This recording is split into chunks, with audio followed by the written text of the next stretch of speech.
Messieurs, dames, Tanguy Koki.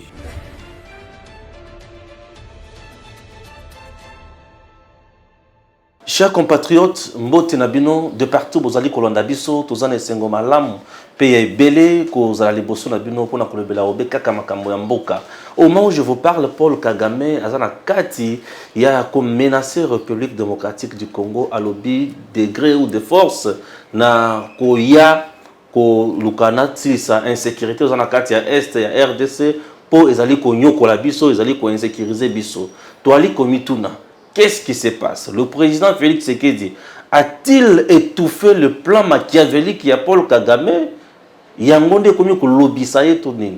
Depuis que l'état de siège est lancé dans l'Est, depuis que les opérations conjointes menées entre deux armées, l'armée ougandaise et l'armée congolaise, Nakatia Est, et pesa Paul Kagame, moi chimie à Kosakanangote.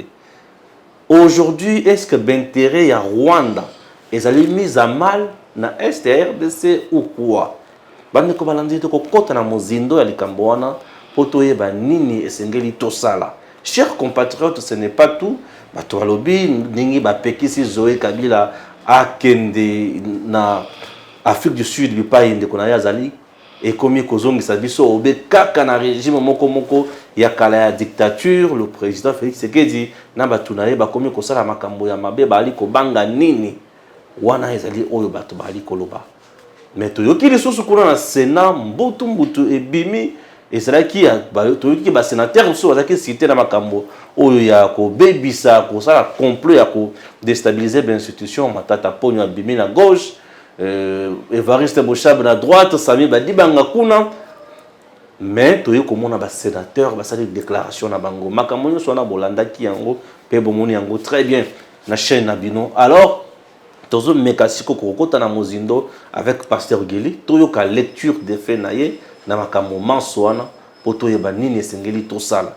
Les communicateurs ya pouvoir en place balobi que la RDC ezali Burkina Faso te, ezali Guinée te, ezali Mali te. Balingi baloba nini RDC ezali nini? Pourquoi jusqu'à présent bato nyonso oto yebi la classe politique ba homme oto yebi nyonso wana ba mesana koloba wana ni Fayulu, ni Katumbi, ni Kamere, ni Nani. Mon total mon côté azo le Likambo.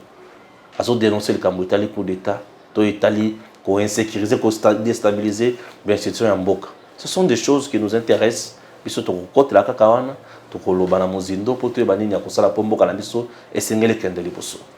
Pasteur, bonjour. Bonjour papa Stéphane Balambo. Boni kimia ezali? Non, Dieu fait grâce. Voilà, to kotani sous lelo. Paul Kagame azali ko menacer Kinshasa bato balobi ke fachi azokoka koloba na Paul Kagame te akokota na est po asi sambutu mbutu kuna po ye akomi en insécurité. Qu'est-ce qui se passe? Bon, d'abord papa Stéphane, merci. Merci beaucoup. Merci aussi na bande konyo sur Demba au continuer kosa biso confiance. Ouais. Et donc ezana mambebele lelo oyo ba congolais des bons cœurs bazo comprendre. Très bien. Et ça pina makambo susu o ba congolais baza monter ya malamu te bazo comprendre te. Ouais. Bazo comprendre te. Est-ce que ce Kagame alobi biso ka faut te répondre? Te répondre ye na nini? Te répondre ye pour alobi nini? Pourquoi pas de l'autre côté na ba fait ya ko présenter bato agitation ya Paul Kagame. OK. Faut to komana na ba niveau wana. Donc to komana na ba niveau te que bongo tisiko pouvoir à Kinshasa jour belo côté c'est que ba complice. Complice en quoi? Nani? Papa Stéphane Balamwange. Tous allés en France, Paul Kagame a ignoré ba mort ya Est. A ignoré makamba rapport Mamping. Ba Congolais aîné ya mité ya mabe ba salani. Bongo fachi vraiment ba monié pamba. Muninga joloba ya joloba na kubanga. Oyebi eloko ngana komo sepela na Congo lelo. Congo est comme ko vivre na ba épisode selon ba acteurs politiques ou bien ba communicateurs mususu. Oko remarquer que communicateur mobo ya lamuka abunga. Tangu makambo ya France bimi les qui on a mettre avocat zongi. Donc il ngelo ba ke épisode oyo yo mutozala acteur principal loba. Tango le cas aloba li sauté abunga. OK. Machi ya mumeno ye.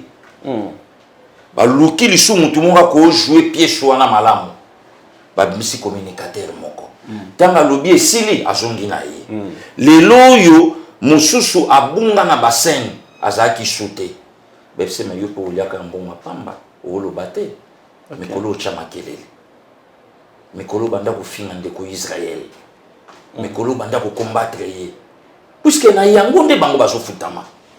Est-ce que nous sommes obligés que topé sa politique na biso ya 90 millions de Congolais topé sango fachi asalango tant fachi azaki pouvoir kaka biso yo toyaki na politique na biso kanga Kabila. Très bien. Santoye baba arme oyo zalaki et pas John Numbi. Oui. Santoye ba musala oyo Delphin ki imba bande ko sala kayimbe ande ko sala. Oui. Santoye baba démarche ya Kalev.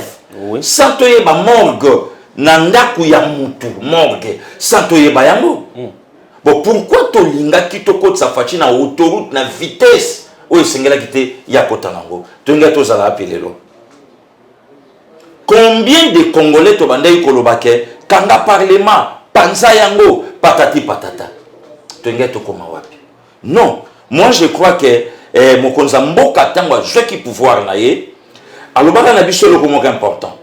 Alobi Kagame n'est pas le premier président du Rwanda, moi aussi non plus.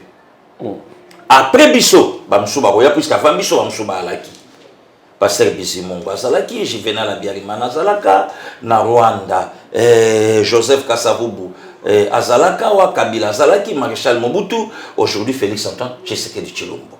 Nos frontières sont censées, et Bikaboye, Timo Kireko Manasuka. Donc, moi, je crois que le langage de Mokonzambo Kakenda Kinango, Abisso Tobito Kende, na voix ya Bitumba. Oyo opposant Moko Palobango, alobi to Kende to Bundana Rwanda. Na ebite to Ngeto Bundana Rwanda, to Ngayito Tele ma place nini, et puis Bitumba Ngo sa Yandingi. Yandingi, c'est compliqué. Kaka ye Moko opposant alobi avec notre armée infiltrée, moyen to longa Bitumba, et ça. Donc, quelqu'un dit quelque chose et son contraire. Très bien, très bien. Voilà, papa Stéphane Balamwande. Or, mon konzambo kakende on a voix mon code diplomatique.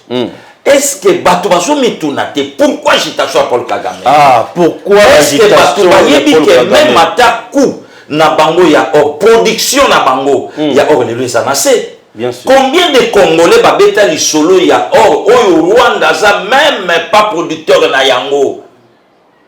Combien de Congolais ont tobeta yango? Wow. Mais où sont les Congolais quand même bravo! Penerie et Koti, Bokaoke Banyo Kota. Est-ce que politique ou fachaye nango ya état de siège? Yango Pesikanda, papa Stéphane Balobaka, na yoka langage ane papa nanga l'archibishop Koutino Fernando, alobe lobi soko zotambola na diable nzela moko. Bozala bien. Mais soko lingi oyeba, il faut sentir Bitumba, c'est que Botambola sonzela mon côté. Est-ce que jusqu'à la preuve du contraire, c'est Rwanda qui dirige la RD Congo? Pose-toi la question, mon frère. C'est compliqué. Est-ce que Tilelo, c'est Kagame l'homme fort? Bon, il a agité pourquoi? Pourquoi ma propos est à l'obi à l'oba mon amouzete? Pourquoi ma propos est à l'obi à l'oba mon pété dans Joseph Kabila? Bon, bateau yo baloba que non Fachi a nommé dans Joseph Kabila. Entre autres Martin Fayoulou. Bien sûr. Quand on va comprendre que non Kabila Libanda, babi non, tout réfléchir. Bah Congolais bah inaka sunan Paul Kagame. Bah c'est Kagame qui dirige. Donc c'est Kagame qui dirige. Oui. Au tolo ba mona intro émission na yo. Bien sûr. Pourquoi les lots tant Kagame lobi pour n'animité bandeko ba journaliste, biso ba analyste politique, tout ça la siko d'émission avant. Donc c'est que Kagame makambo ko mabe mais yo kasko langage. Kagame lobi bongo facha vandisi po na nini. Hein? Oui, bien sûr. Voilà son quotidien. Voilà. Autorité congolaise mon kalobi loroté. Kagame. Donc c'est comme si Kagame de Dalai Lama, ce Kalobi, il faut adjoindre à Fatia Loba. Mais c'est quoi ça? Voilà. C'est quoi ça? Moutaza la katia roule la lèle. Yé moutaza la katia trouble. Ouais, ouais. Yé moutaza koti na pagaille. Ouais. Banda makambo ya famé coup d'état. Agitation et koti au moment que ba autorité mboka na biso batangi komba moto mon côté. Babenga ki levé Fantomas. Na ba raison babengela ki Tisiko azano na baudition nazoka mwa mupepe ningisi tina Rwanda Rwanda ningani boenini. C'est ça le problème. Il y a biso na katini. C'est que Fatia Lobanini, que no yo Kagame, Oloba, pourquoi Kanga Monoko na yo? Oh, ola.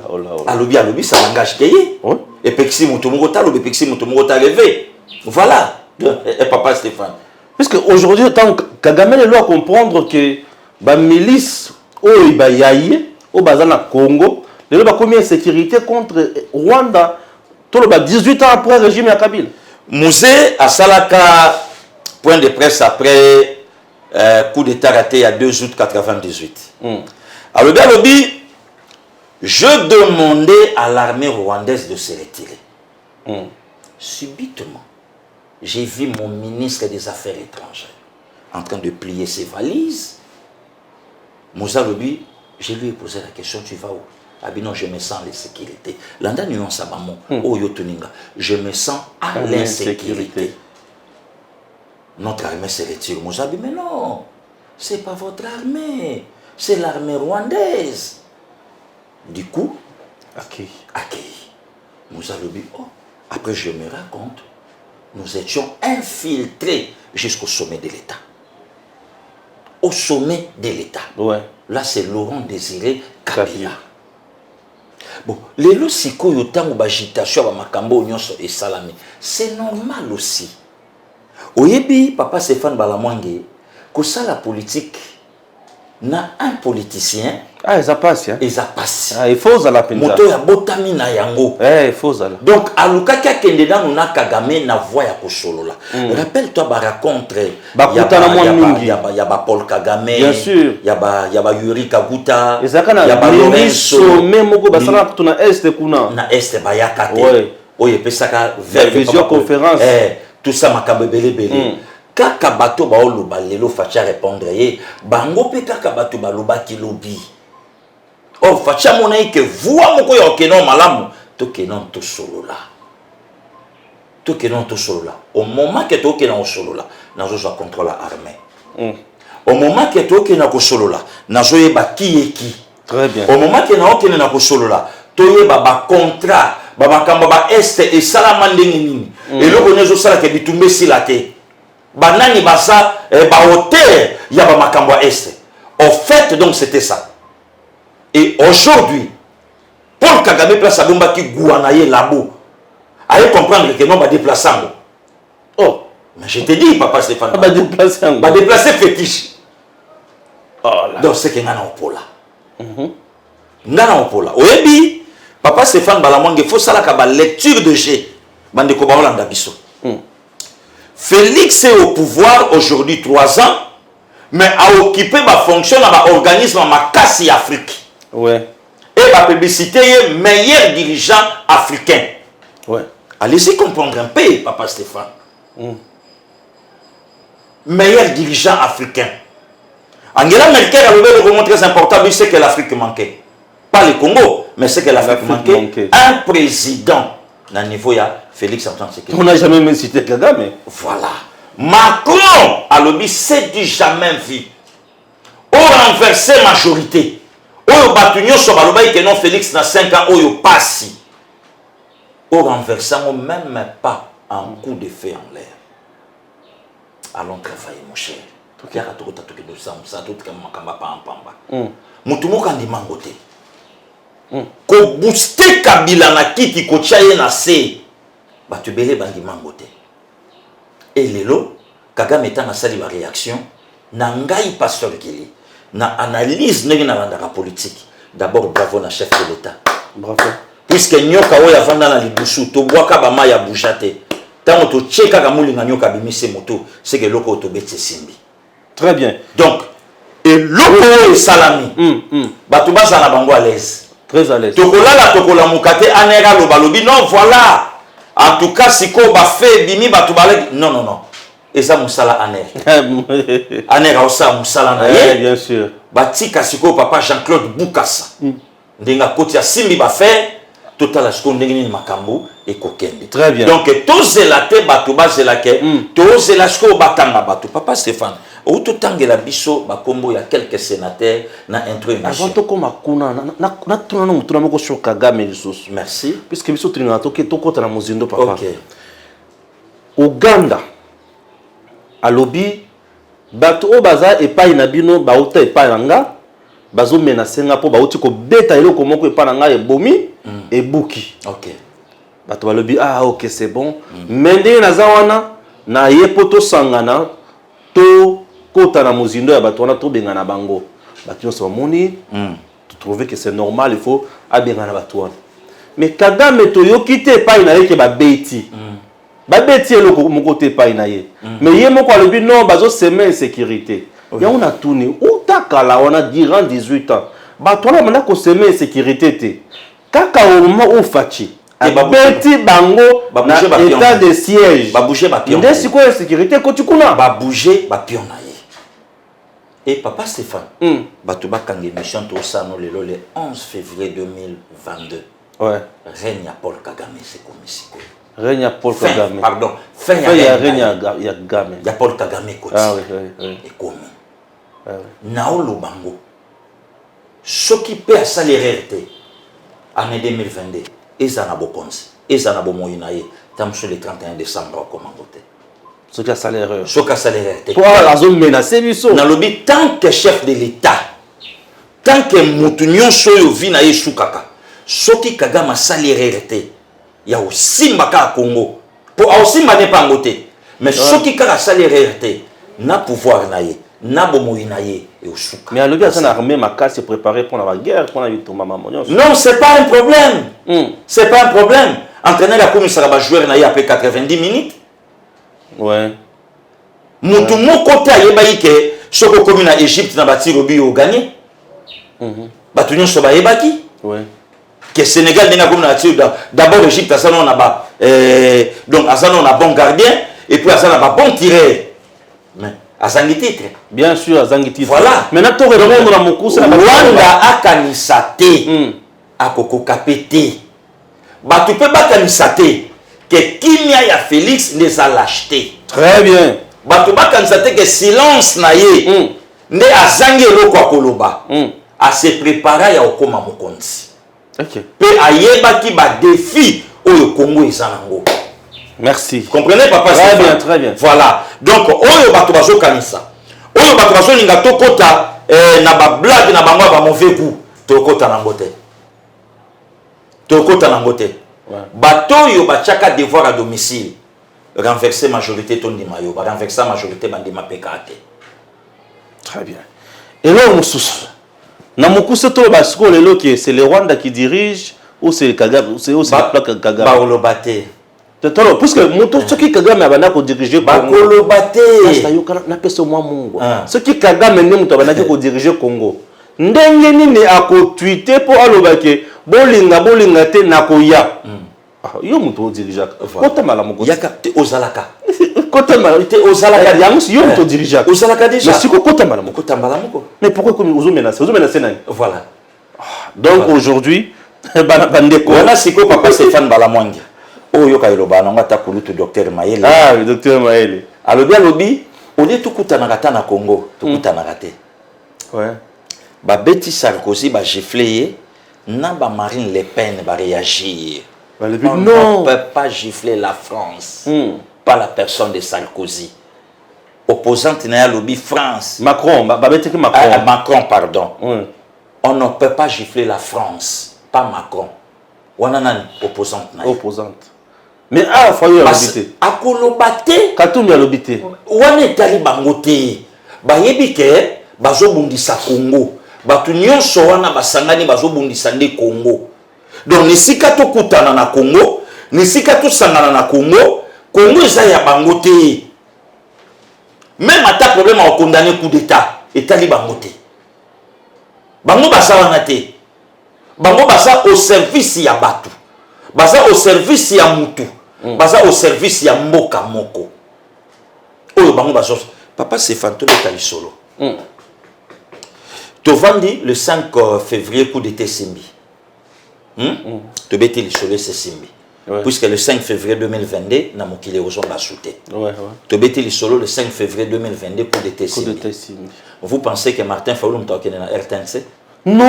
Parce que déjà ce coup d'état salamé, bah institution te quoi? Mais bien sûr. Donc vieux Bahati, donc voilà. Parce que yo, pas le 5 février 2022, coup d'état Simbi. Bateau il y a un RTNC. Non, mais ça bateau, il va le coup d'état de RTNC.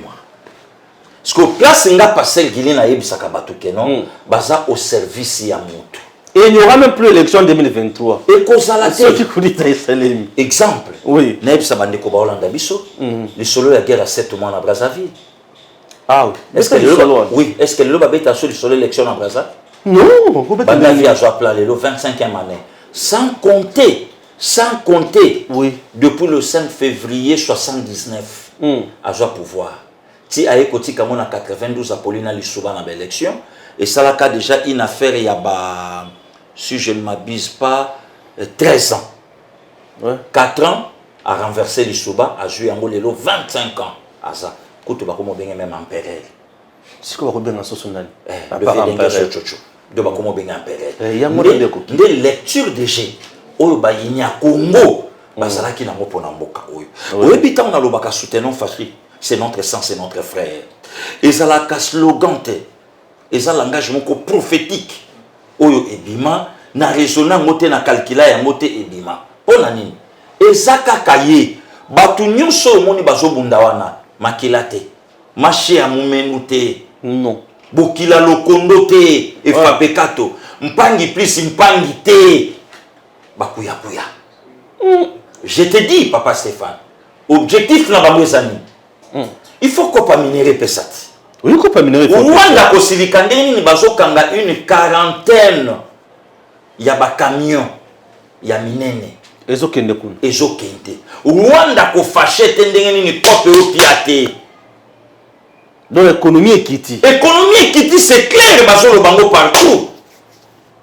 Hein? Ah, Facha a étouffé mon inga. Na étouffé balé. Non, il faut affacher. Il faut affacher. Donc, il y a un moment où réaction est salamé. Mais il y a un mais tu sais quoi, le dirigeant au Congo a réagi. A réagi par rapport à quoi? Que nous Kagame Zolobani.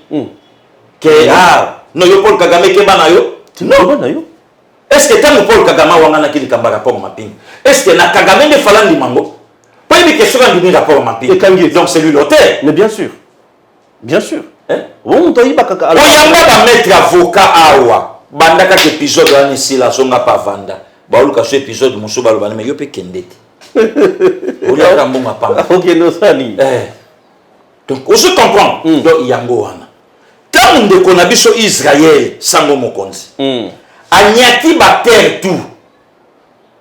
A expliquer que ce que zalaki oyo ninga osala boy. Oyo asala na oyo sala sana oyo.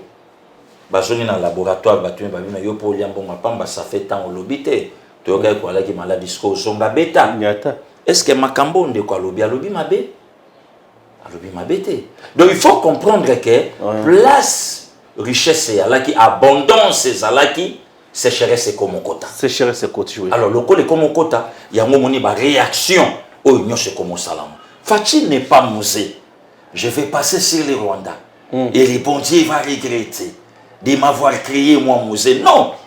Fallait s'arranger. Voilà. Très bien. Tes mamouzous ça vraiment moi elengien, ils ont fait ça moi bien puisque tu n'es pas ça la boyer. Non mais tout mais batou tout bolo baté, botikali kaka boyer. Ah bon. Batou lobby comment Fachi a kokende ko nommer et ton directeur de cabinet a Fachi a kende ko nommer muto azaki assistant ya beya. Est-ce qu'il y a pas azaki na coûté les sauces? Papa Stéphane, au moni difficulté mon boto ça na mona Congo. Congo la bula koleka kolo likambo. OK. Ndo mona ka Congo la Jean-Claude Boukassa zaki na ya. Ndo mona ka Congo la moni couple baté mo stamba moni Congo la tala bia mo saleki mobali na kitoko. Abonga ki mana mo sote. Oh. Ce n'est pas possible. Ça bon. Congo la dissoté. Ah oui. Donc Congolais à Boulaka, koleka kolo likambo plus kolo likambo azali. Bato balobi, kaka bato baloba ki lobi abi maintenant anommé Mutakabila. Oui, anommé Beya Mutakabila. Anommé Mutakabila donc Kabila mutapesi. Ah Fachi mawatro. Kaka même bato na bazoli mabi maintenant anommé Lissou Mutale na Sima François Beya est-ce que oye ba coûter. yoka niveau. Kazaka na kumo kwana. Yoka niveau. Entre-temps, batona ba yoba non, coup d'été ya la quitté. Scénario na bango. Facha zobeta pour à se séparer na ba témoignage sur gênant ya pouvoir na ye. Nazo yebisa yo papa Stéphane. Ba témoin gênant ya pouvoir na ye. Gênant pouvoir en commençant par Vital Kamerhe. Oui. Akititi, ba Jean-Marc Kabound, lelo François Beya. Mais bongo bango bato yo facha salaki na bango accord ya pouvoir ngo. Baza wapi po ba dénoncer. Ba obimisa vérité te. C'est ça. Bon, les loges que tombe bango bamoni, bato ba tchelaka motema, mutu moko na procès na lobby c'est pas le président de Bazoluka. Non, ngaite ba oluka de président. On a Kamerhe on a kaka. Bazoluka de président. Oui. Pourquoi pas mutu wana na ndenga bimi libanda akeko bimisa accord. Abimisi te? Papa Stéphane nazo yebisa yo, nous avons un très sérieux problème na mboka na biso. Lelo forte confusion. Bato batangi na bato batangi te. Lelo confusion. Même il y a des journalistes oyo babimi na ifasik. C'est comme si vous tondire ba o lelo ba osa musala mu makasi et ça ba o lelo ba leka na ifasik te. Wow. Ba o na yebite ndenge na omona. Lelo soko tali ba o nyonso lelo ba osa musala na loyauté na mboka. Même komoko asa député, même attendre komoko ndeko nanga Israël, même ataba Christian Bosembe. Je ne crois pas que ba leka na ifasik. Mais ba o lelo ba obete la biso tolo ke neti moko na landaka baswana kana kulutu moko aza député malgré lelo ba bongisa alo biso na kanisi 5 ans na ngana Alexandre ifasik oko sakana na métier na ngate. OK. Mais lelo mawatro. Lelo mawatro. Ouais. Donc bandeko na ba po ya ba parti politique na bango mais sous casquette à ba journaliste. Voilà. Donc, et loko o le lo bato bazo luka ezo yebanate. Bien, comment ko cha moto oyo azaki na beya. Kasi yango na zolo bate. Pasi na bango yango wana. Kaka bango bato balobaki boyi. Kaka bango bato akendaki na likambo boyi. Est-ce que oyebi ke ezana bisika oyo batia kaka moto azana kati ya réseau. Parce que balongo la pasteur Gili place on na nga communicateur mo konzamboka ko tsam akomisanga directeur kuna na CNS. Na yebini na kati. Ibandaka wapi soka ibandaka wapi na oshoka place. Voilà. Donc les gens ont que yango omoni mutalaki na journaliste. Atanga classe na ya banda osa musana ye ya ba journaux be mission ya kitoko akoma député. Akoma député akomi atalaku ya mutu na kata parlement pour na mboka na ye. Mutu abetaka tola bi ngana za Simon Kimbangu. Mais Simon Kimbangu azo gumba mela un djihadiste. Biso bakintu adito sepelité. Papa. Ça fa ça les sous nini na poa. Natanga su kombo batu te papa Stéphane. Ah ngana zotanga nano titi na otika. Ngai natanga ka su kombo batu te na lingite. OK. Omoni ko to natangi kombo moto te me balobi nanga bongisa nano taille na yo. C'est comme si on dirait ba costume et soko kayo lisute. Bad. Tu dois direว่าbalaga ba ba costume ola teza kitoko te luka ya kitoko. Kitoko. Mais il y a les vieux ko kasusu te. Zoko kasu. C'est que ça kitoko. C'est que ça kitoko. Oui, papa Stéphane. Oui. Taw mutao senga lobi bato ba yebi problème ne ba yelanga. Oui, ki Nathalie ba matière na mesa. Ba arme non conventionnel. Oyetika Hiroshima na défaut depuis 1944 tilelo. Nathalie Sonabina frappé yango. Ya nene la marraine au sepelate. Nathalie Sonabina frappé yango. Ya Charlie Beya ogangelanga. Nathalie Sonabina frappé yango. Maman Justine adopta. Ba ya Nicole ba au sepelate. Attends, sur ma sepelate. Ah ouais. Sonabina beta ba arme non conventionnelle o me vandi maboye ngabo na sengi batute misa eza bato nyonso ba bota ba olinganga te na ba ope ba obota ba osepela na ngate alors non tonga monoko ouais ya momoni donc na lingi kutanga suba ko komba batute pour natanga ka pate menga batanga ngape ba postana Matcha photo na yo. Po ite kama. Ndoka na yo yoka na YouTube, abi YouTube akipaka contenu te. YouTube. Titre. Na elongi. Balebite o ya kama. Segili, aulei sabato. O ya olesi. Vous comprenez? Donc c'est comme ça. Oui, oui. Donc les loyaux, tant que je m'en monte à lobby, ndana na ligne ya kimbango. Mais mentor na yo na nisiko.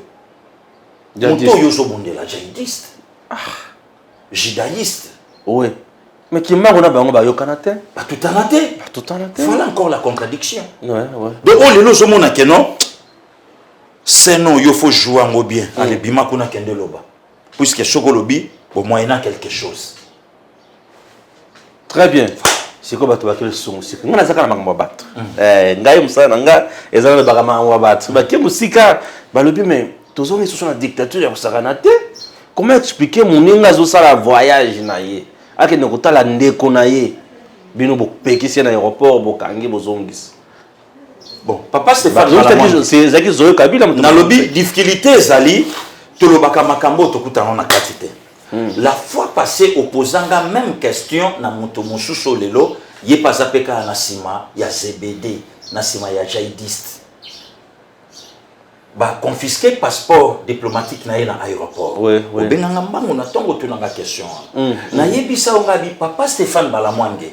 Passeport diplomatique ba pesa kango en fonction ya musala oyo papa Stéphane Balamwange mboka epesi. Oui. Netele do mboka epesi leki nanga Gims na Dachu. Officiellement passeport diplomatique. Bon siko ndeko wana tanga longwa kaka tanga yaka Kinshasa. Ayaka na mission ya mboka ou bien ayaki na mission privée ya lisanga na bango. Oh wana d'abord mutapembe kamitatu. Mais oyo tango ça na passeport diplomatique. C'était en fonction où il y a Simaki, par gouverneur. Oui. Et aujourd'hui, bon, le nous temps ça la déplacement pour le Congo au Kende Soudaf. Est-ce que Mboka m'était dit? Est-ce qu'il y a quelle mission par rapport à Mboka à utiliser passeport diplomatique? C'est simple, papa Stéphane. Pourquoi ici qu'à photo soit tes photo soit? Pourquoi ici qu'à tout le bana tes photo le bana? Papa Stéphane, prenons l'exemple. Nazana Moutuka ya Moussala. Oui. Mais na quelle mission moko privé? Très bien. Est-ce que Kokani? T'es comme Maramusos. Déjà, la sina longa n'a pas boulot. T'es comme Parce que t'es ok, n'a passeport diplomatique, ok pour vendre nini ya mboka. T'es comme un usage de faux. Voilà. Vous avez fait ça à titre où ils aillent yoté. Donc, les lots de basolo de là, état des droits. État des droits les animes.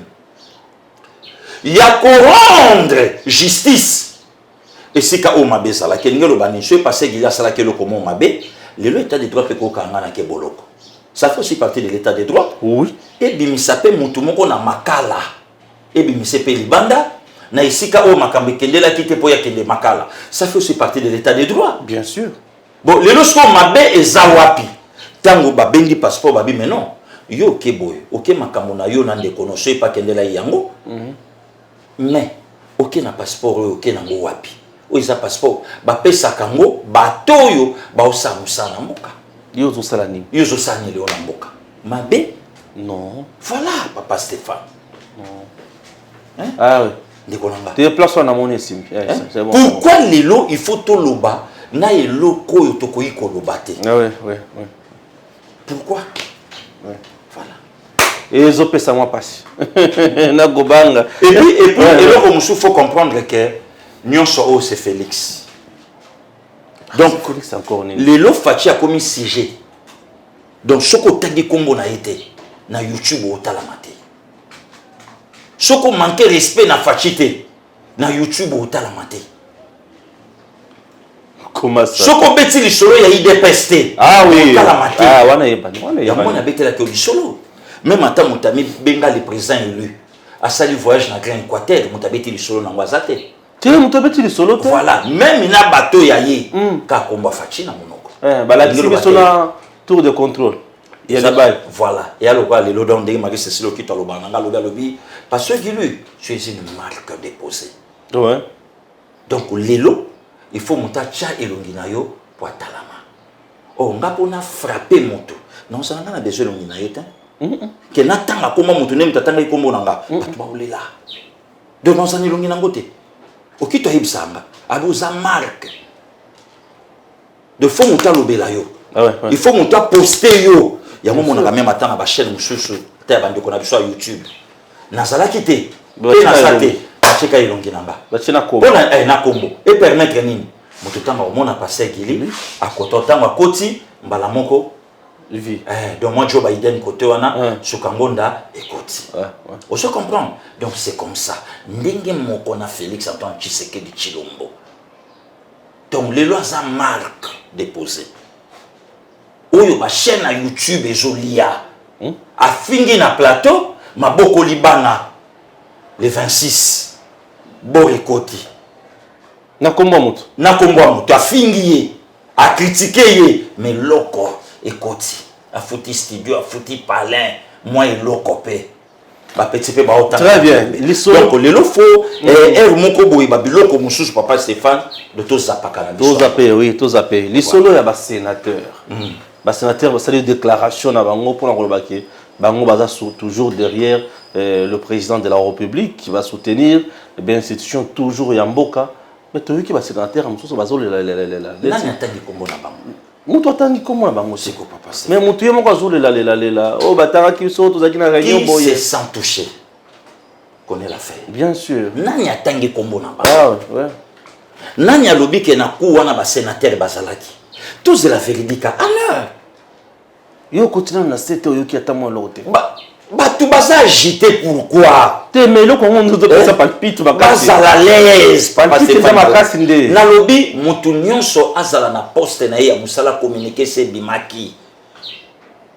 Mutu nyonso sa musala na yende nga sala musala na ye. Parce que Gilia zo banga pona nini. Pourquoi pas déclaration makasi le zo bangi ça. Mais non, pas déclaration pona nini. Na courte voyage dans la Conakry, je suis rentré faire face à la justice instrumentalisée. Bon, quelle justice? Non, ballon la immunité na ngai. Quelle justice et longo et comme il y a président na ya Sénat. Et longo a président na yo ono batana yi kombo na mamba coup d'état. Mais finalement au sawa. Ah, tozoyi bat. Papa Stéphane Bala. Tozoyi baté. Au sawa. Ah oui. To zela ki o ya ochakao. Oche kaote et comme balaveo na nene oyo bato ba yede donde balaveo alors tous à l'aise pourquoi bato bazo ningana bato musu c'est ça le kuta mais ce que c'est le kuta pourquoi ba sénateur le ba komi agité pourquoi le bato musu ba za ko ningana pourquoi le Paul Kagame ningana banani babosani déclaration ya Paul Kagame na mikolo uto le kaloba lobi c'est pas le Rwanda qui combat la RD Congo. RD Congo ça na problème na batunaye atuna batunaye ngaité. C'est quoi l'insécurité comme on a insécurité comme nini? C'est que c'est l'insécurité économique. Biso moko na to bandi ko tuna batuna bisote. Ce que to bandi tuna ba on a cessé. Bon elingi Cisco Kagame na nini? Le tout puissant Paul Kagame. Ouais. Est-ce que Paul Kagame est un maréchal Mobutu? Batu ba yebi mutu aya na Paul Kagame pour appeler sa maréchal Mobutu, c'était le Vimbanda. Honoré Zamboko. Bon, on a Paul Kagame, pas Maréchal Mobutu. Oui, oui. Ba photo est allée. À la costume à pembe, à cha chemise moka couleur, à fongola col boy. C'était dans les années, je crois, si je ne m'abuse pas, avant pouvoir naïe. Ayanaï Bakabuta Museveni. Ouais. Est-ce que Paul Kagame a déclaré guerre dans RD Congo? Ayebi Senabre, Ayebi Gukune Wadei, Ayebi Samuel Do, Ayebi Baidi Amini Dada. Bato yo bapamsaki ke bakokai ko diriger Afrique. Bampereur Bokassa, Kwame Nkrumah, Ayebi bango. Papa Stéphane Oyebi Sabatolo comme Bolanda biso ko nedem mboka oyo, c'est le seul pays en Afrique qui a une prophétie biblique. Le pays entre les deux fleuves. Congo. Mutu nyonso akoya na makanisi ya mabe na mboka onzamba o confondre. Ne pensez pas que bato ba mesana ko sala coup d'état bango ka bato ba na monopole. Congo a la musée 3 ans et 8 mois. Et Congo a la fachi 3 ans et 9 jours. Yebisanga. Pour bango ka rande bato donc ba na monopole ya ko sala ba coup et simbaka. Nzambe mboka otobele la kazawapi. Mboka ba Kutino Fernando. Mboka ba Pasteur Lukusa. Mboka ya ba évêque Exaucé Lungu. Mboka na bango. Mboka ba Pasteur Roger Kabongo. mboka ba pasteur Alexis na Liverpool ba sala nzambe ba olala te ba pasteur Zeno Masamba ba pasteur Dede Landu ba pasteur Paulin Mputu ba pasteur Jean-Claude Tati mboka o ba sala nzambe ba olala pongite ba pasteur Mathieu Mukuna ba prophète Jérémie moko ba sala nzambe ba kili biloko asala kana présidence te mais ba zo bonde la nzambe à tout moment. Mais le groupe sur le billet, Isaac Adjo, ça a eu des pertes puisque un civil ne peut pas faire le coup d'État. Papa Stéphane, biso toza akata ba makambo wana te. Totikeli ba acquis de droit, ba sala musala kitoko manesiko to koma justice sa musala. Justice et sala musala naye, c'est très important. Biso toza kana kati ya information. OK. Information na mboka la biso ezokota ezokende musika. Madame Jolie c'est en Belgique à Lobaki oui. A CPLT une émission la fois passée et ça a qui haute fracture mais elle a qui mukuse. Ya solo. Oui, Balobi c'est la plus belle émission. Wow. Edem Salina pasteur Gili mais tanda ya bato babe ça a qui mukuse. Assistant na on mtokata biso. Je ne sais pas. Ezanga été maman assistant na ende mtokata biso. Biso Tony Bongisa tozala ba caméra oyo kozalisa ta 2 heures. Eza nango déjà mais assistant na ende mtokata biso na fundi. Obona ka mukeboye abandi la biso montre. Toto sikaga. To na choate. Donc eza biso te ezaye. Voilà, tozokota la muzindo. Est-ce que vous avez ce qui est un bon ou un bêtis Jesus? Oui, ok. Ngai mikolo mutako pesa na biloko ezala docteur maye. Oui. Na Emo le Congo. Yemo ko komela Emo le Congo. Abi Stéphane Talala no Jesus. Alula Congo comme pas possible. Non, il aime le Congo et il a la passion même du Congo. Et même la passion ya Kabila te mais il a la passion ya Congo la so. Bato yo tozo senga même Congo. Et tchabango maboko. Ouais. Bazana ba en plus o lelo soki kolutu wana ba jubi bonga na ba mboka o ba Congo. Bah ça makambo parfois bato msuba ambongo beti alobi cher dirigeant ndenge zawana bato bazokufa kuna na courant na matadi kibala trouver des solutions c'est de l'incompétence ya kotika l'état azobumisa bato boye allez azobumisa bato boye c'est que totika to bana kufa kaka na mopepe nyoso pam non papa Stéphane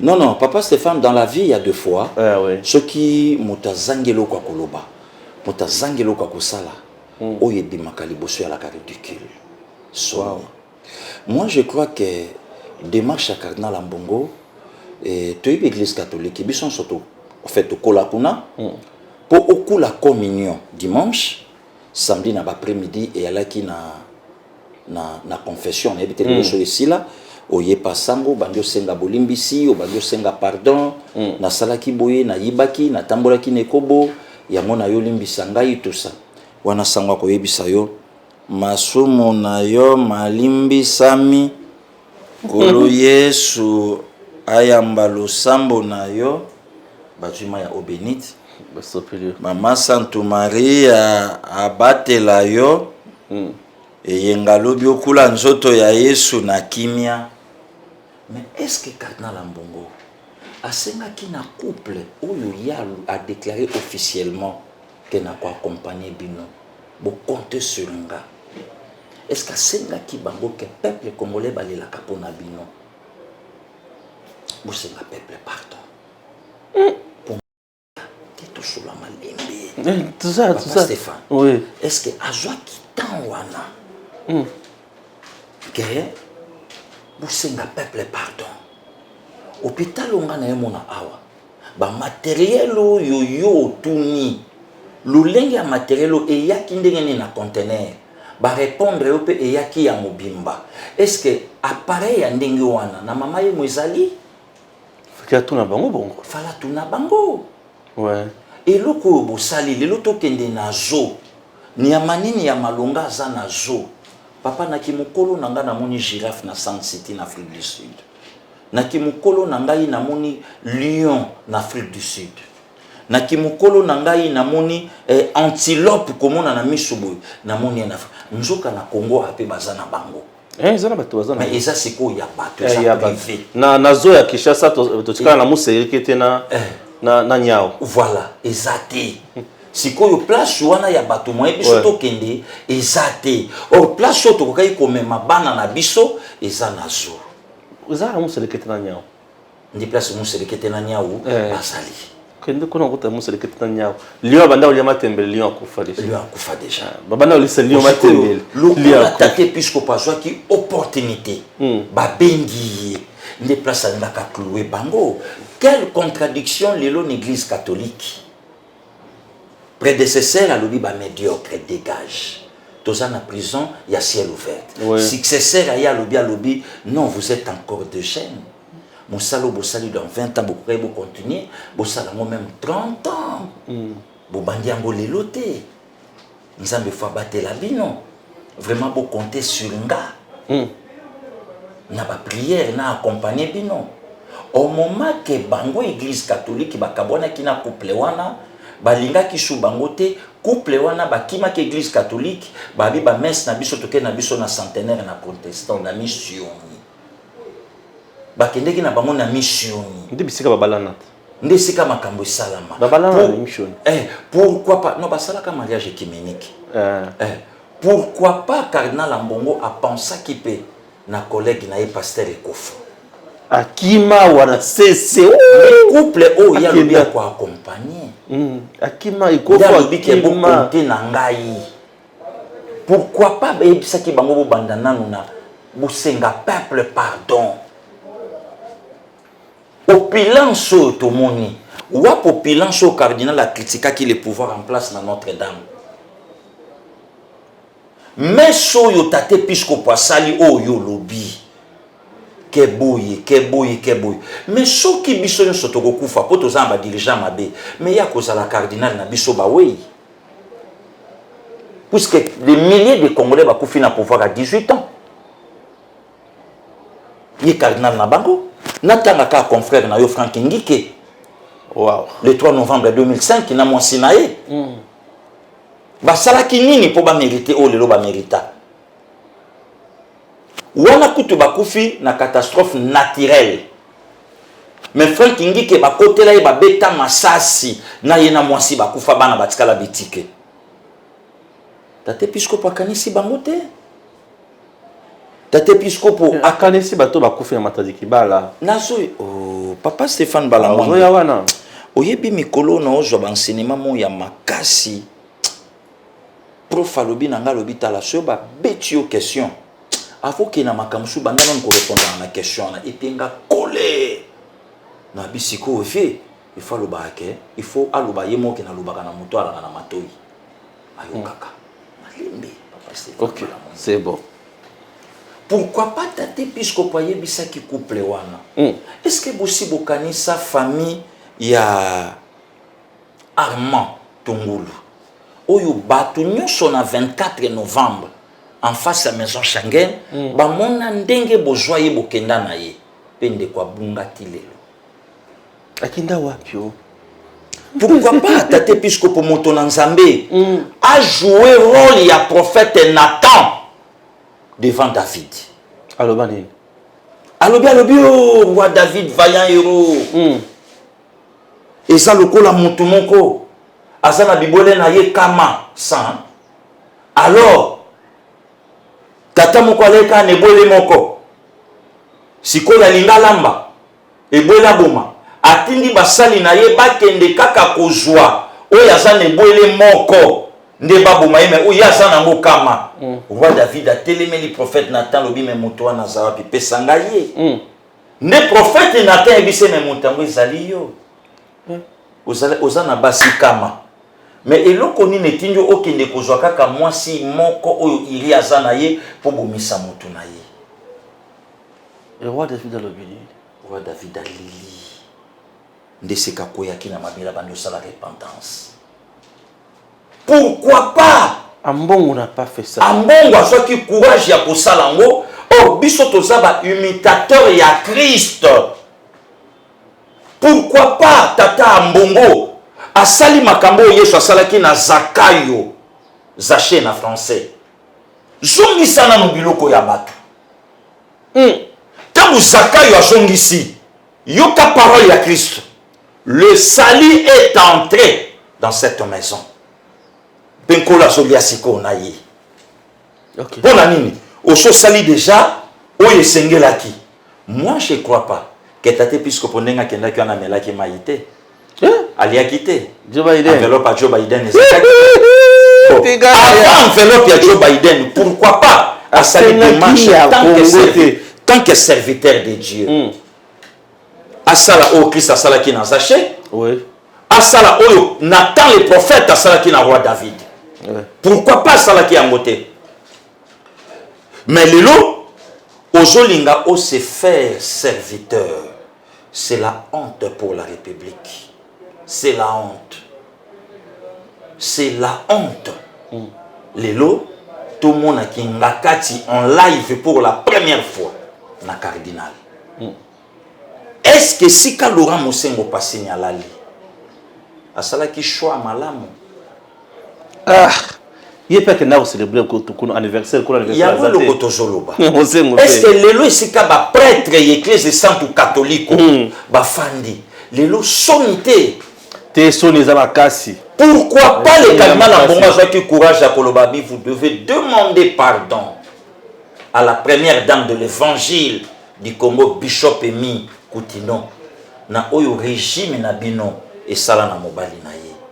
Sauvons le Congo. Sauvons le Congo. Ma béni ya salaki. Torturé, ba tortura épée. Ma béni ya salaki.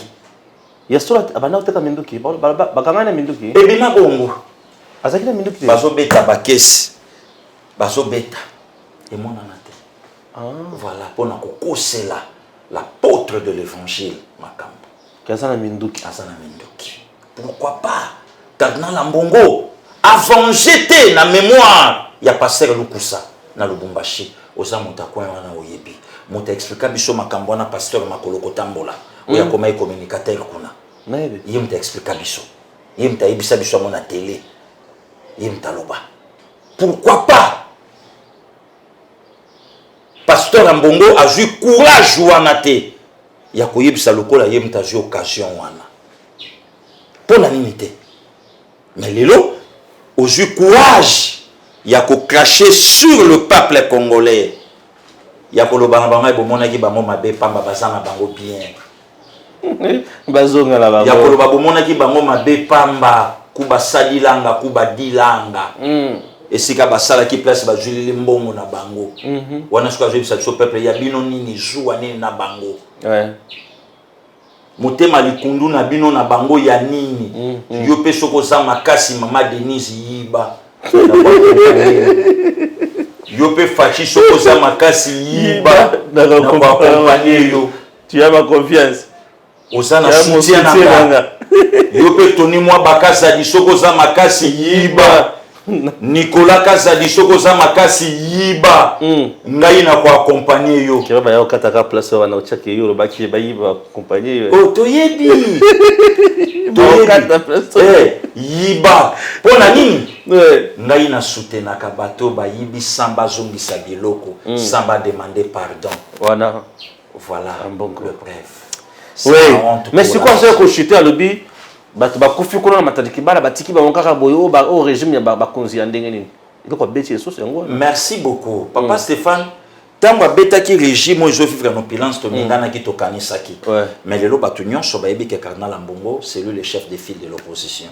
Donc c'est pas un problème. Marcha Matadiki Bala, ça date aujourd'hui plus de 18 ans. Kabila a tiki pouvoir aujourd'hui une année. Pour na 2 ans Fachi Kabila alaki. Bien sûr. Voilà. Bien sûr. Donc il faut comprendre les lots. Cardinal Ambongo pas comme porte-parole. Il y a opposition. L'ancien couple présidentiel. Ah, porte-parole comme Ambongo. Porte-parole. Donc il faut comprendre. Ah oui. Bon, mutu na biso mususu etikala ki ezaki ya ki ba communicateur et bien. Mais okoyo kate Cardinal Ambongo il pas à part ya ko répondre Kagame. Pas à pour. Non, ba koloba te. Wana italinga ite. Non, koloba ko. Nana zozo ya ngato yoka ndeni na mer. Na bando zo combien par semaine? Combien par mois? Comment ça? Ba sortie médiatique na ngai chaque sortie médiatique ezana combien? Toyoka ni na pe to yebite. C'est compliqué, c'est compliqué. Parce que communicateur, il y a pouvoir. Le la RDC n'est pas le Guinée, Mali ni Burkina Faso, le Tchad et consorts aussi. Batangi mamoko nyo swala ke toza dengi wana te dengi ni pepe toza banani. Pourquoi batangi bongo? Non, biso toza bango te. Pour batuba s'attendre na coup d'état. Oui. Oui, le Kanaki na Tchad na betela ki olisolo. Ba renverser Idriss Déby ba bomaye puisque 6 fois réélu. Ah oui, 6 fois. Parfois, il a raison. Bien sûr, bien sûr. Idriss Déby était au pouvoir depuis le 1er décembre 1990. Oui, oui. Il a renversé le 20 avril 2021. Quelque part, il a raison. Ouais. Marie qui est toujours condamné en gros. Alpha Condé, le Mandela guinéen. Il y a pas plus de 2 mandats. Bien sûr. Il y a un 3e mandat parfois. Il y a qui est place Chouana. Ouais, ouais. Mali. Mais ATT a renversé. Oyaya qui après ATT a renversé. En fait. Toké na Burkina Faso. Naïbisaki yo. Blaise Compaoré était au pouvoir depuis le 15 octobre 1997 vers les après-midi Tambabomi Sankara. Atiki pouvoir le 31 octobre 2014. 27 ans au pouvoir. Parfois cause na yango. Mais après les loyo, Burkina ngo, et ce qui est accumulation de coups sur coups. Voilà, Mali, et je vivre en pété. Na betela ke lisolo ya Libye, ti lelo bétidian libyen bazolela. Ti lelo peuple libyen ba komo lela na bango Kadhafi. Lelo na Guinée, ba komo penser lelo na Alpha Condé. Yo moko na République démocratique du Congo. Après Moussé, c'était la déluge, c'était le chaos. Et lelo Fachi a eu charge ya kubunda mboke zalaki na se ya kobanda kobeta c'est ce que ceux qui lelo ba renverser Fachi. Poto kenda encore wapi mboke bongi. Mboka et Bungi à Seomala. C'est drôle et très compliqué, chers compatriotes. J'espère que nous avons déjà atteint 1 heure. Et on accepte de vous laisser un peu aujourd'hui par là. On a 1 heure, voilà, merci. Tout mais pour te permettre au paiement. Semaine au bimba au travail mingi et au paiement les déjà vendredi, bah tout va comprendre biso. Alors, tokutani bongo lundi. Lundi to mardi te lundi. Non, tout à fait. Nzamba kosunga biso po to meka ko kota lisusu na mozindo et actualité ndenge ekolekana déjà. Jusqu'à présent information bo tout nanga ya François Beya bandeko non na eu information François Beya te ke alobi te atangi nani to atangi nani te. Nan na eu information wana te. Ce qui na eu yango na koloba. Pe to ko benga na ko benga kaka pasta akoya to ko sola makambo wana sans problème. Donc jusqu'à présent, tu as l'information. Tu as l'information. Attends, c'est ça. Attends, donc, Papa Stéphane Tika Moussala, ouais.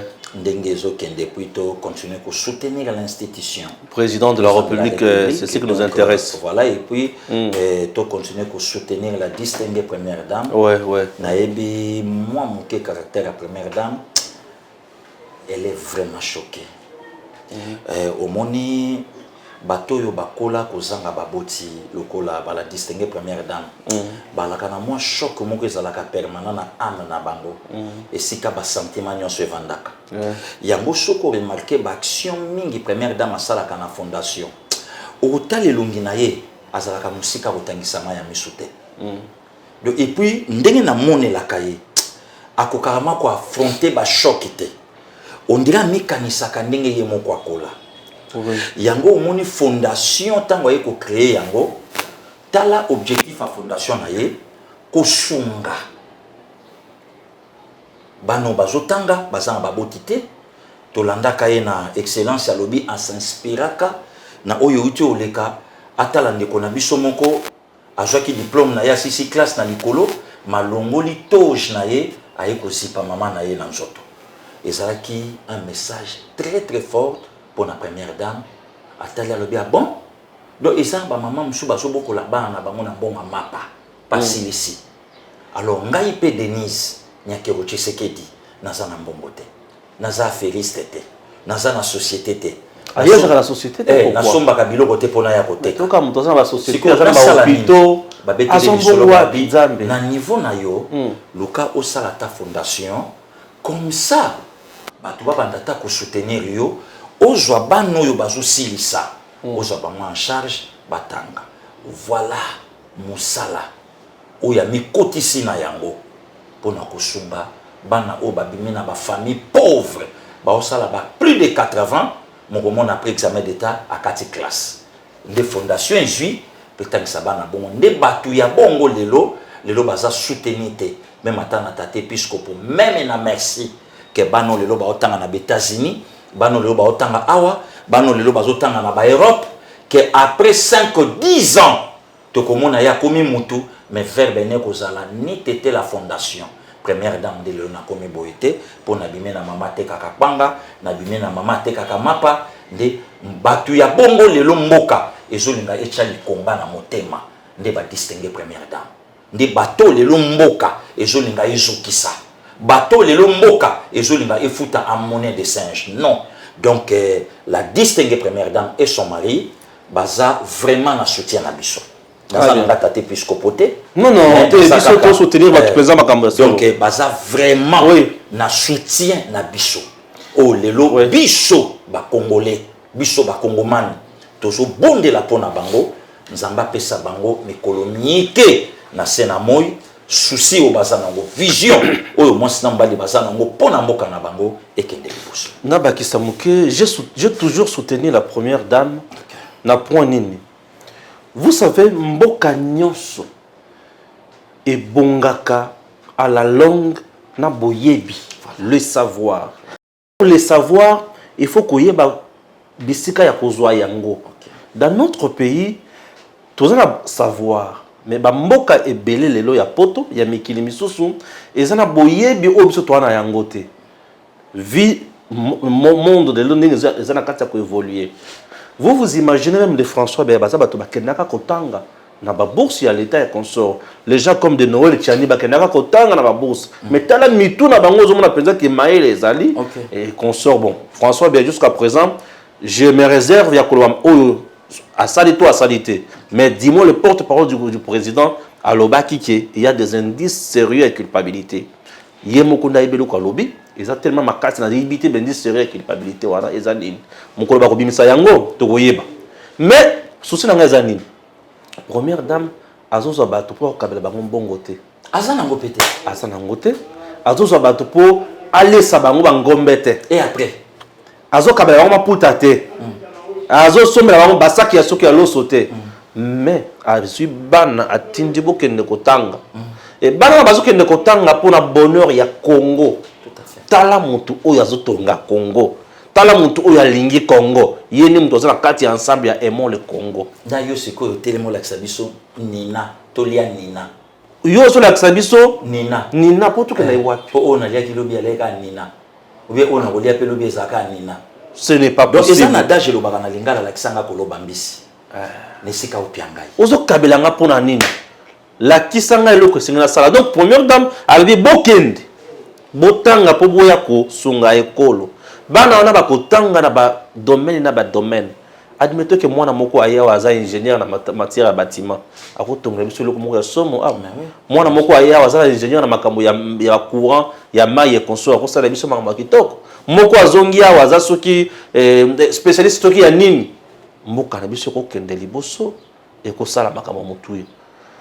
To kabela na te hein. Ceux qui ont la poso pesa mutu lipa oui.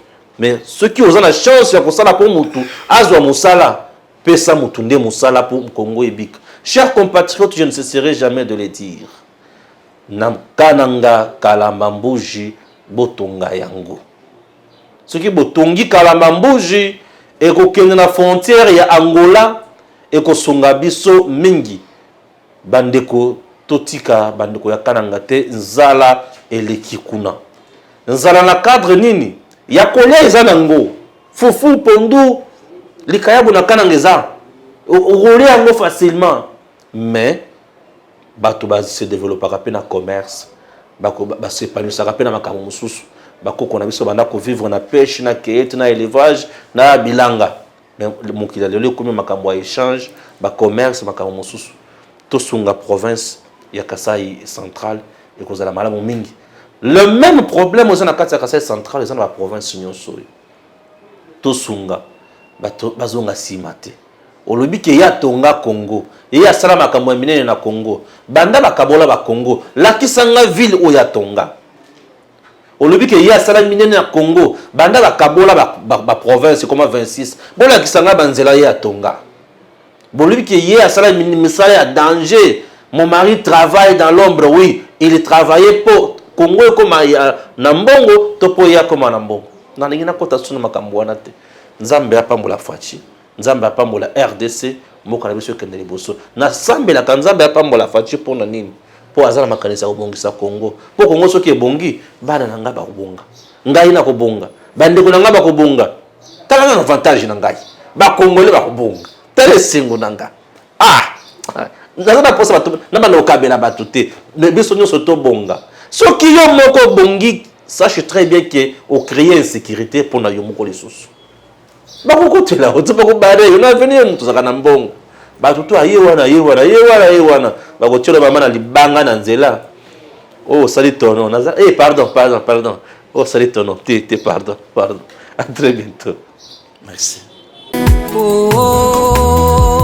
DG Stéphane Balamwange Congo ya Lumumba Congo Tafachi Beton Esengeli Tolanda Kango Gims Lokumu chaîne officielle les grands réalisateurs DME TV officiel. Centre de santé Kalemba Mulumba.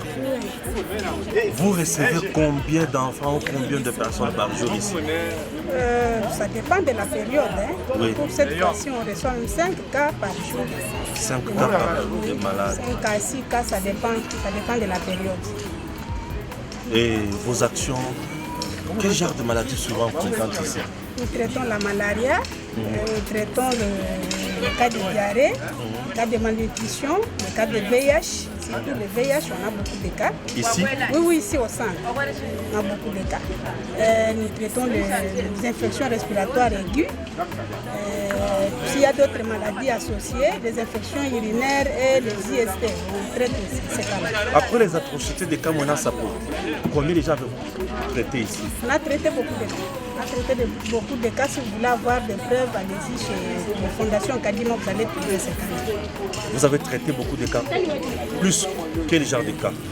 Les détenus d'Angola, les déplacés internes, là où il y avait des conflits, et nos malades que nous résidons avec dans cette partie. On peut dire maintenant il y a du calme, hein? Oui, calmement, on est calme, on travaille vraiment calmement par rapport à ces périodes-là. Il n'y a plus d'insécurité ici? Non, on est vraiment bien sécurisé. Bien sécurisé. Pan Balamwange oh yeah. Politique et sociale ya mboka, économie ya mboka. Wow! Chers compatriotes, des fonds pharmaceutiques comme ça, avec à manger. Oui, à manger ici, on a donné pour les malades qui souffrent de la malnutrition, les tuberculeux et les cas de VIH. Ah, c'est pourquoi vous voyez beaucoup d'attroupements dehors là. Ah, très bien, merci. Qui sont continus? De l'autre côté, il y a la maternité. Maternité. Oui.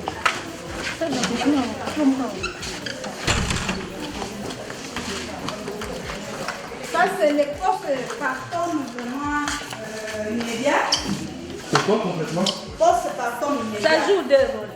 Ça joue des rôles. Oui, si on a une femme à travail, on les reçoit ici. Si elle accouche de l'autre côté, on les met toujours ici momentanément et puis on les met dans le sac.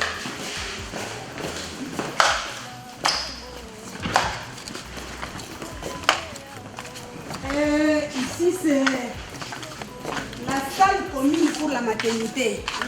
Il y a à peu près 6 lits. 6 accouchés. Avec le bébé, oui.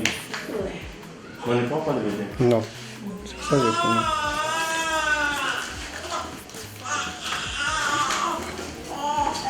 Derrière, il y a les douches et les installations. Oui, installation, c'est propre. Je vois. C'est bon, c'est bon.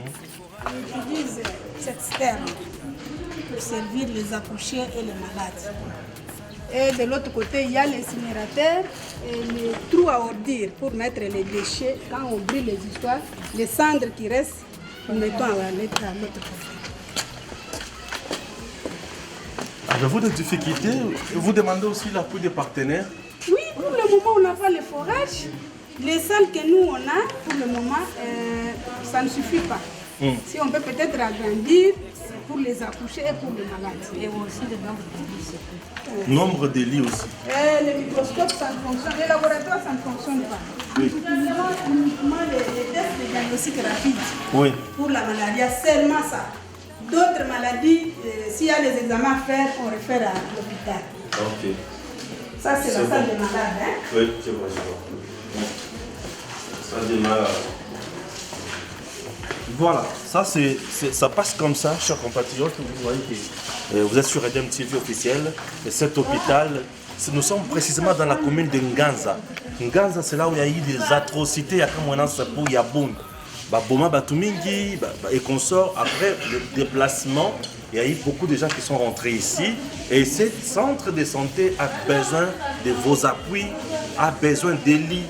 On n'a pas assez de lits ici. Ces centres de santé, il y a ici, microscope, il y a médicaments. Vous êtes à l'étranger, contactez-nous. Nous allons vous donner les numéros directs de ces centres avec leurs responsables. Et puis, vous allez le parvenir en aide. Nous sommes à Kananga, précisément dans la commune de Nganza. Chers Congolais, n'abandonnez pas vos frères, n'abandonnez pas vos sœurs, n'abandonnez pas surtout les centres kassaïens. Ne les abandonnez pas. Vous avez les moyens et venez nous aider. C'est une très bonne chose. C'est déjà l'initiative est bonne. Vous voyez déjà que c'est propre. En tout cas, c'est propre. Même à Kinshasa, il y a des centres très sales. Oui. Je peux citer même les noms de certains hôpitaux à Kinshasa très sales. Mais je ne vais pas choquer les gens. C'est très propre, je vous assure, mais il manque le détail. Venez encourager les Congolais dans de telles initiatives. Sauver la vie de l'homme, c'est très important. Oh, DG Stéphane, oh, Balamwange, Congo ya Lumumba, Congo, Tafachi Beton, Esengeli Tolanda Kango, Gims Lokumu, chaîne officielle, les grands réalisateurs, Redem TV officiel. Eyeli biso makambo ebele masolo ya mboka Congo politique et sociale. Messieurs, dames, tango koki.